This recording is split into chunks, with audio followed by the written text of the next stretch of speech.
नमस्कार, स्वागत है आपका। आप देख रहे हैं द न्यूज और मैं रानी गुप्ता आपके साथ। इस वक्त की बड़ी खबर सामने आ रही है शराब घोटाला मामले को लेकर के।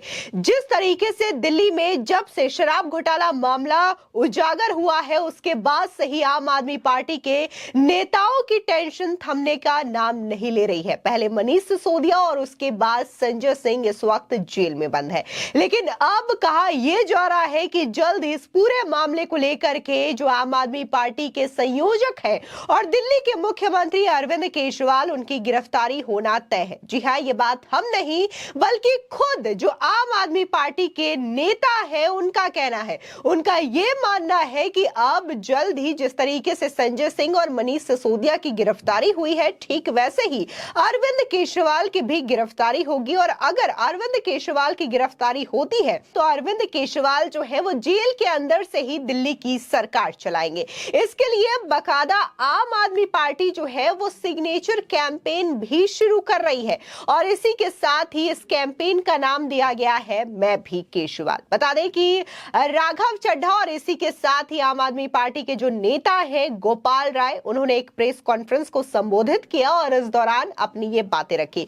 देखिए, जिस तरह से केंद्र की भारतीय जनता पार्टी की सरकार आम आदमी पार्टी के कामों को रोकने की कोशिश कर रही है, जिस तरह से आम आदमी पार्टी को खत्म करने का षड्यंत्र किया जा रहा है, फर्जी घोटाले के केस बना बना करके, और आम आदमी पार्टी के शीर्ष नेताओं को गिरफ्तारी का सिलसिला शुरू हुआ है।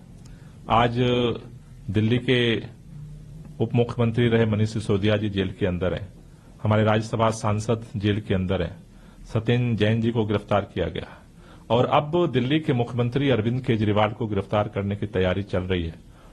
उसको देखते हुए कल से पूरे दिल्ली के अंदर 2600 जो पोलिंग स्टेशन हैं, हर पे टीम गठित की गई है, ट्रेनिंग दी गई है और वो सभी टीमें कल से घर घर डोर टू डोर कैंपेन करने के लिए मैदान में उतर रही हैं।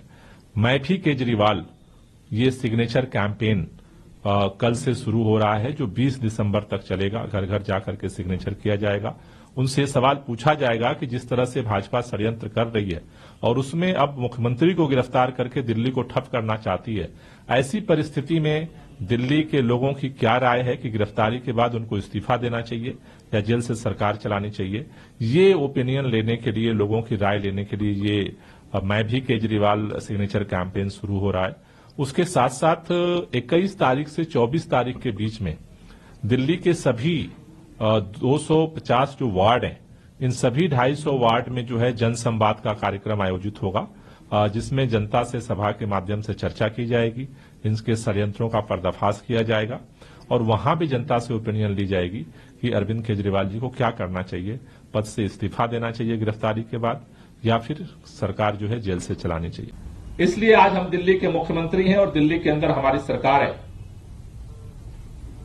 गिरफ्तारी के बाद इस्तीफा देना चाहिए या जेल से सरकार चलानी चाहिए, इसका फैसला दिल्ली की जनता से पूछ के लिया जाएगा। और इसके लिए उन्होंने कार्यकर्ताओं से यह आह्वान किया था कि आप दिल्ली के अंदर घर घर जाइए और लोगों से इस पर चर्चा करिए, जनसंवाद के माध्यम से लोगों से पूछिए, राय लीजिए। दिल्ली के लोगों की जो राय होगी उसके अनुसार आगे काम किया जाएगा। भारतीय जनता पार्टी अगर इस देश में किसी एक शख्स को अपनी चुनौती समझती है, वो है अरविंद केजरीवाल। जैसे कंस को ये मालूम था, उसे पता था कि देवकी नंदन भगवान श्री कृष्ण ही उनका पतन करेंगे, उनका अंत करेंगे, ऐसे ही भाजपा भली भांति ये बात जानती है कि अरविंद केजरीवाल के हाथों ही बीजेपी का काल होगा, बीजेपी की राजनीति समाप्त होगी, बीजेपी चुनावी रण के मैदान में चुनाव हारेगी। ठीक उसी तरह जैसे कंस ने असंभव प्रयास किया कि भगवान श्री कृष्ण को रोका जाए, जन्म के उपरांत उन्हें हानि पहुंचाई जाए, वो पूरा गाथा हमने देखी पढ़ी। कुछ उसी प्रकार हर संभव प्रयास भाजपा करती जा रही है कि आम आदमी पार्टी को खत्म किया जाए। आम आदमी पार्टी के नेताओं को पकड़ के जेल में डालो, उन पे फर्जी मुकदमे डालो, उन्हें कोर्ट कचहरी में फंसा के रखो गवर्नर और लेफ्टिनेंट गवर्नर के द्वारा सरकारों को ठप करो, सरकारों में हस्तक्षेप करो, ये सारे प्रकरण का बस एक ही उद्देश्य है कि आम आदमी पार्टी कमजोर करो, अरविंद केजरीवाल को खत्म करो।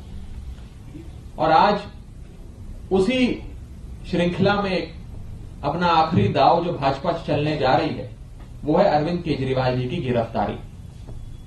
बीजेपी को यह लगता है कि अगर अरविंद केजरीवाल को किसी फर्जी मुकदमे में हम गिरफ्तार करने में सफल हो जाते हैं तो आम आदमी पार्टी खत्म हो जाएगी, दिल्ली की सरकार ठप हो जाएगी, बंद हो जाएगी।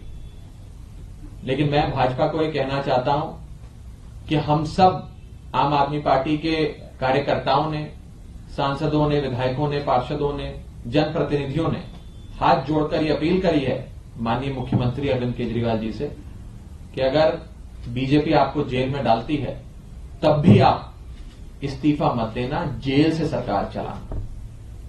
बीजेपी तो चाहती है कि केजरीवाल साहब इस्तीफा दे दे और सरकार ठप हो जाए, लेकिन हम ऐसा नहीं होने देंगे। तो भाई दूसरी ओर आम आदमी पार्टी के जो एमएलए हैं सौरभ भारद्वाज, उनका ये कहना है कि रोज रोज का जो राज्यपाल और उपराज्यपाल और सरकार के बीच जो ड्रामा होता है कि कैसे जो सरकार काम करना चाहती है राज्य की, लेकिन राज्यपाल हो या फिर उपराज्यपाल हो कोई ना कोई अड़ंगा डाल करके इस काम को रोकने का प्रयास करते हैं। और ठीक इसी तरीके से बीजेपी के लिए 10 सालों से दिल्ली जो है लेबोरेटरी बनी हुई है और बाकायदा ये चीजें यहां पर हो रही है कि कैसे आम आदमी पार्टी की सरकार किसी काम को करने जाती है तो यहाँ के एलजी उस पर अड़ंगा डाल देते हैं। ये चीजें खत्म होनी चाहिए। बता दें कि लगातार इस वक्त आम आदमी पार्टी की जितने भी घोटाले हैं, फिर चाहे वो शराब घोटाला हो या फिर जल बोर्ड घोटाला हो, ये तमाम एक एक करके बाहर आ रहे हैं। ऐसे में लगातार आम आदमी पार्टी की टेंशन बनी हुई है और इसी चीजों को लेकर के आम आदमी पार्टी ने प्रेस कॉन्फ्रेंस किया और बाकायदा ये कहा है कि बीजेपी जो है वो तथाकथित यानी कि फर्जी शराब घोटाला मामले में आम आदमी पार्टी के तमाम नेताओं को जेल में डाल करके पार्टी को खत्म करने का प्रयास कर रही है। लेकिन अरविंद केजरीवाल अगर जेल भी जाएंगे तो भी सरकार अरविंद केजरीवाल ही चलाएंगे। अब इसको लेकर के बीजेपी ने पलटवार किया है।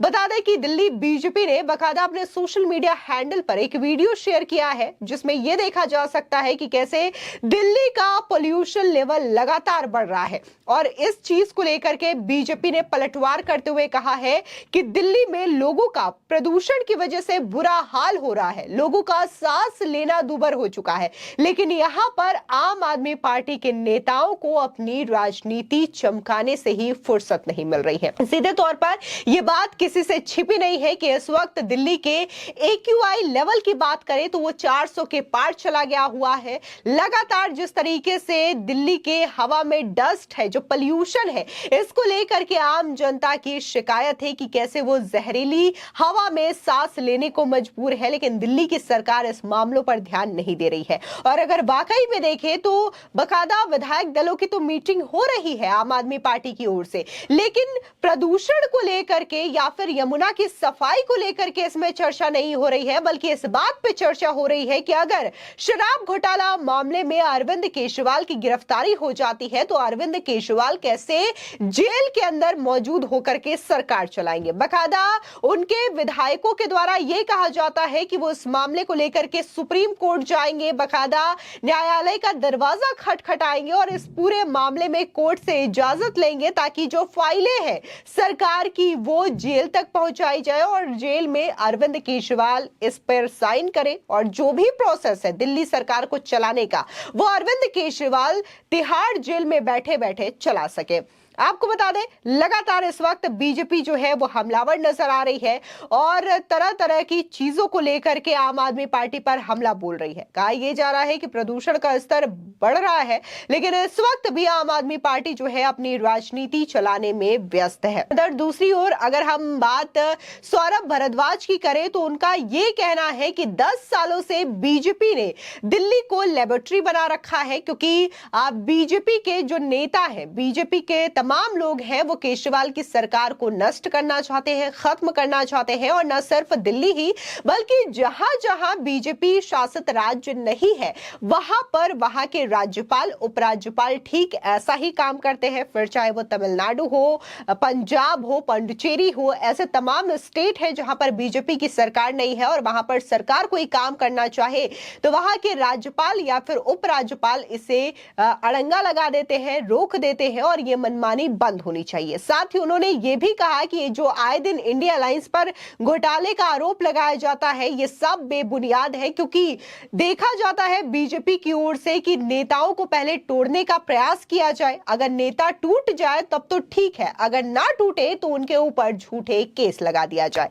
ये परंपरा ठीक नहीं है कि बार बार राज्य सरकारों को सुप्रीम कोर्ट जाना पड़ता है, फिर सुप्रीम कोर्ट उस मामले को सुनता है और फिर सुप्रीम कोर्ट वही बात कहता है जो सही है कि गवर्नर्स को बिल्स पे नहीं बैठना चाहिए। मगर कोई बहुत ठोस कार्रवाई ना तो किसी गवर्नर के खिलाफ देखिए में आई है, ना ही केंद्र सरकार को कोई चेतावनी दी गई है कि आप किस तरीके के लोगों को गवर्नर बना रहे हैं, या आप एक षड्यंत्र के तहत जो है राज्य सरकारों को और राज्य सरकारों में काम को रोकने के लिए जो है षड्यंत्र कर रहे हैं।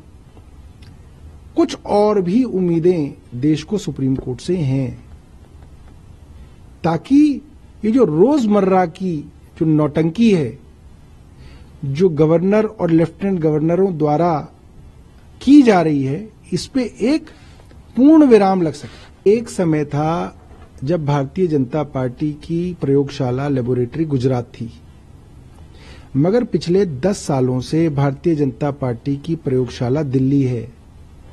दिल्ली में जब हमारे साथ ये प्रयोग किया गया कि गवर्नर, लेफ्टिनेंट गवर्नर जबरन चुनी हुई सरकार के काम रोकते थे, रोज मुख्यमंत्री के साथ तू-तू मैं होती थी, लोगों के कामों को रोका जाता था, तो हमें कांग्रेस और भारतीय जनता पार्टी दोनों उपदेश देते थे कि आपको सरकार चलानी नहीं आती।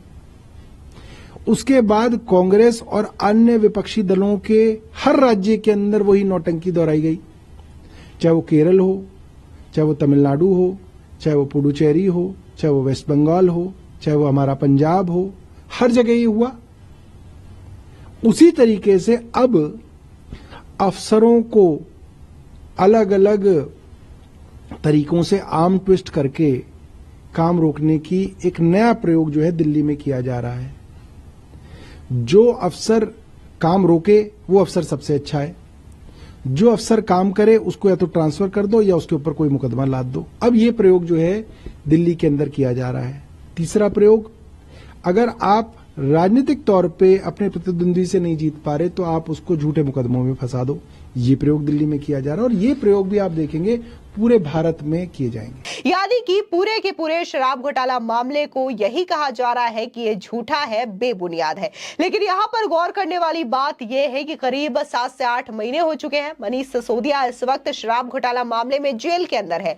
वो न सिर्फ हाईकोर्ट बल्कि सुप्रीम कोर्ट का भी दरवाजा खटखटा चुके हैं अपनी जमानत याचिका को लेकर के, लेकिन अभी तक उन्हें किसी भी प्रकार से कोई जमानत नहीं मिली है। ये बातें बताने के लिए काफी है कि आखिर उनका जो यहाँ पर किरदार है वो कितना ज्यादा अहम माना जा रहा है, जिसकी वजह से कोर्ट उन्हें जमानत नहीं दे रही है। उन पर रिश्वतखोरी का आरोप लगा है। इसी के साथ ही ये भी मामला सामने आया है कि कैसे 338 करोड़ रुपए का बकायदा इस पूरे प्रकरण में मनी ट्रेल हुआ है, जिसको बकायदा कोर्ट ने भी स्वीकारा है ईडी और सीबीआई के चार्जशीट के आधार पर। आपको बता दें, वहीं जब गोपाल राय और राघव चड्ढा एक साथ बैठ करके आज प्रेस कॉन्फ्रेंस को संबोधित कर रहे थे तो राघव चड्ढा ने ये कहा है कि हम बकायदा जनमत संग्रह करेंगे जिससे हम ये जानेंगे कि दिल्ली की जनता आखिर क्या चाहती है। क्या वो ये चाहती है कि अरविंद केजरीवाल जेल जाने के बाद भी दिल्ली की सरकार चलाए? इस चीज को लेकर के हम कैंपेन चलाएंगे और बकायदा ये कैंपेन जो है लोगों के घर घर जाकर के चलाया जाएगा, जिसमें हम दिल्ली वालों का सिग्नेचर लेंगे और उसके बाद ये जनमत संग्रह होगा कि वाकई में दिल्ली वालों का डिसीजन क्या है। है। इस दौरान देखने को मिला कि राघव चड्ढा जो है वो अरविंद केजरीवाल की तारीफ इतनी ज्यादा करते हैं कि अरविंद केजरीवाल को कृष्ण बता देते हैं और बीजेपी को कंस बता देते हैं। उनका कहना है कि जिस तरीके से कंस को पता था कि उनका वध श्री कृष्ण के हाथों होगा, ठीक उसी तरीके से बीजेपी को भी ये बात समझ में आ गई है। इसी वजह से वो अरविंद केजरीवाल की सत्ता को ही खत्म करना चाहते हैं, उन्हें झूठे आरोप में फंसाना चाहते हैं। पहले तो आम आदमी पार्टी जो है अपने नेताओं की तुलना शहीद आजम भगत सिंह से करती थी, महाराणा प्रताप जैसे शौर्यवान से करती थी, और अब वो भगवान कृष्ण से अरविंद केजरीवाल की तुलना करते हुए नजर आ रहे हैं। जिनकी तुलना आम आदमी पार्टी के नेता अरविंद केजरीवाल ने मनीष सिसोदिया की तुलना महाराणा प्रताप और भगत सिंह से की थी, आज वो सलाखों के पीछे है शराब घोटाला मामले को लेकर के। लेकिन इसके बावजूद राघव चड्ढा जो है वो अरविंद केजरीवाल को उनकी तुलना जो है वो भगवान श्री कृष्ण से कर रहे हैं। तो ये अपने आप में एक बड़ी अचरज वाली बात हो जाती है कि जिस आम आदमी पार्टी को लेकर के इतनी सारी संगीन आरोप लग रहे हैं, दिन ब दिन नए घोटाले सामने आ रहे हैं, उन आम आदमी पार्टी के संयोजक को लेकर के इस तरीके की तुलना, सीधे तौर पर इसको लेकर के भी जनता यही कह रही है कि ये कतई माफ नहीं किया जा सकता, क्योंकि पहले तो आप भगत सिंह बताते हैं, फिर महाराणा प्रताप के वंशज बताते हैं, और अब भगवान श्री कृष्ण की तुलना भी अरविंद केजरीवाल से कर रहे हैं। ये कहीं से भी जायज नहीं है। फिलहाल इस पूरे मामले को लेकर के आपकी क्या राय है, हमारे कमेंट सेक्शन में जरूर बताएं। धन्यवाद।